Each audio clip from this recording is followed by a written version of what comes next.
যদি আপনাদের কিছু কাজ কোলাবোরেশনে হয়, মনে করেন আপনি আপনার এই যে অনলাইন প্রচারণা, YouTubing, Facebook, social media optimization এটাকে বলে অপটিমাইজেশন, মানে এটাকে একটু হাই লেভেলে নিয়ে যাওয়া।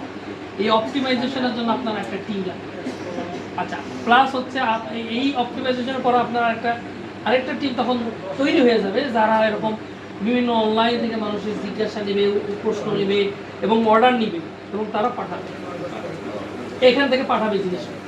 ঠিক আছে, থার্ড পার্টি না, আপনারই হইতে পারে, সে পার্টনার হইতে পারে, থার্ড পার্টিও হইতে পারে, বা আপনার ব্র্যান্ড ভ্যালু সে কিনে নিবে। যে আমি আমার কিছু না, আপনি এই স্কেল খামার তো ঠিক আছে, আমি ধরেন আমি হলো এই স্কেল খামারের মাল বেচে দিব, আমি এই নামটা ইউজ করি, আপনার তো মাল বেচা নিয়ে কথা, ভালো দাম, রাইট, মাঝখানে সেই কমিশন নেই। বুঝাতে বললাম, এইটাই হলো